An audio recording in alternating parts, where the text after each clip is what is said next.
सभी साधकों को हरिओम। आखिर बापूजी का इलाज कैसे हो और कैसे आएंगे बापूजी बाहर, कई सवालों के जवाब आपके मन में भी है, मेरे मन में भी है। तो जानते हैं विस्तार पूर्वक। पूज्य गुरुदेव कई वर्षों से बीमार है और ये हर साधक जानता है।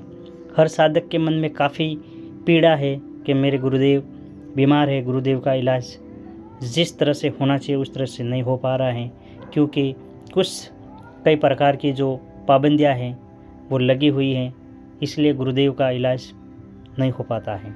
जहां हमें करवाना चाहिए वहां इलाज हम नहीं कर पाते, क्योंकि पूज्य गुरुदेव जेल में हैं और हर जगह बिना परमिशन से हम पूज्य गुरुदेव का कुछ भी नहीं करवा सकते हैं। काफ़ी दर्द है सबके दिल में, बहुत व्याकुल है सब लोग, क्योंकि गुरुदेव के दर्शन होके कई वर्ष हो गए हैं और सब साधक चाहते हैं कि पूज्य गुरुदेव बाहर आए, लेकिन आखिर बाहर आए कैसे। पूज्य गुरुदेव का कोर्ट में भी अभी चल रही है, हियरिंग चल रही है और कई प्रकार के पूज्य गुरुदेव के जो साधक जानते हैं कि बापूजी को बाहर लाना चाहिए, लेकिन हो क्या रहा है कि हम आपस में ही लड़ रहे हैं। शास्त्र कहते हैं कि अपने परिवार के झगड़े अपने परिवार के तक ही रखना चाहिए, यानी कि घर के बाहर नहीं निकालना चाहिए।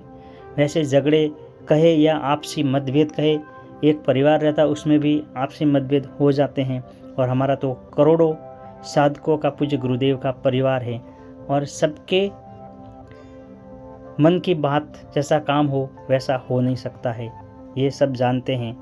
और पूज्य गुरुदेव क्या करवाना चाहते हैं सबसे ये तो पूज्य गुरुदेव ही जानते हैं, लेकिन हमारे जो आपस में झगड़े चल रहे हैं वो एक गलत संदेश समाज में जाता है, क्योंकि ये सोशल मीडिया वो प्लेटफॉर्म नहीं है कि हम अपने अंदर के झगड़े बाहर लाए और बाहर वाले को हम मौका दें कि हमारे अंदर क्या चल रहा है, कौन गलत है कौन सही है, उसका फैसला सिर्फ पूज्य गुरुदेव के ही अधीन है।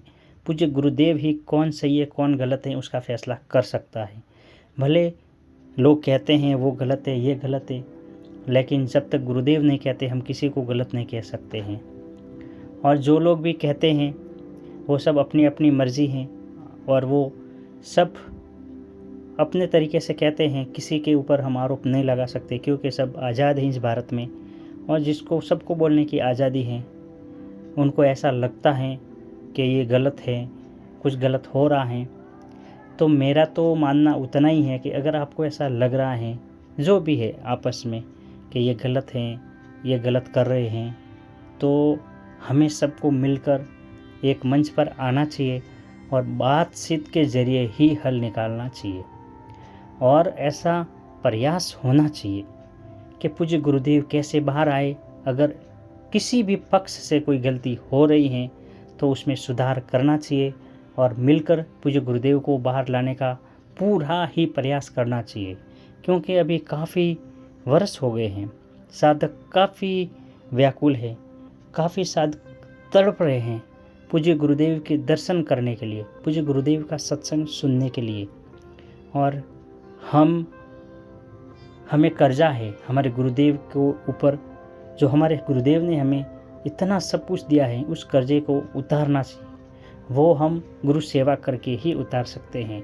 गुरु सेवा में सब सहभागी होकर, सब एक होकर, एक मंच पर आकर एक शंखनाद करना पड़ेगा, और जहाँ भी गलती है उस गलती को भुलाकर, पहले किसने क्या किया वो सब भुलाकर सबको एक मंच पर आकर पूज्य गुरुदेव किसी भी तरह से बाहर आए उसके लिए पूरा प्रयास करना चाहिए। क्योंकि हम एक दूसरे के ऊपर लांछन लगाएंगे, एक दूसरे के ऊपर सोशल मीडिया के द्वारा हम किसी को बदनाम करेंगे। कोई भी करता हो, सब कर रहे हैं, ऐसी बात नहीं कि ये कर रहा है वो कर रहा है, जो भी करते हैं वो सोशल मीडिया वो प्लेटफॉर्म नहीं है कि हमारे अंदर की बातें हमें बाहर बताई जाए। क्योंकि उससे क्या हो रहा है कि जो हमारे दुश्मन हैं, जो ये चाहते हैं कि पूज्य गुरुदेव बाहर न आए, उनको उसका भरपूर फ़ायदा होता है और उसका फ़ायदा ये लोग उठाते हैं। और जहाँ तक मेरा मानना है कि सब लोग चाहते हैं कि पूज्य गुरुदेव बाहर आए। जिस दिन गुरुदेव बाहर आ जाएंगे, जितने भी गुट बने हुए हैं सब एक मंच पर आएंगे और एक हो जाएंगे, सब भूल जाएंगे क्या हुआ था क्या नहीं हुआ था, क्योंकि सबको ही गुरुदेव चाहिए और सब अपने अपने तरीके से प्रयास कर रहे हैं। लेकिन किसका तरीका कुछ अलग है, किसी का कुछ अलग है, लेकिन इसका हम अंदाज़ा कैसे लगाएं कि कौन गलत है कौन सही है, उसका अंदाज़ा सिर्फ पूज्य गुरुदेव ही लगा सकते हैं, हम कोई नहीं लगा सकते। हम इतने समर्थ नहीं हैं कि हमारी बुद्धि भी उतनी विकसित नहीं है कि उस लेवल तक जाकर हम किसी के बारे में कुछ बोल दें। ये सिर्फ गुरुदेव ही जानते हैं कौन गलत है कौन सही है, उसमें नहीं पढ़ना चाहिए। गुरुदेव बाहर आए इसके लिए प्रयास करें सभी। हरिओम।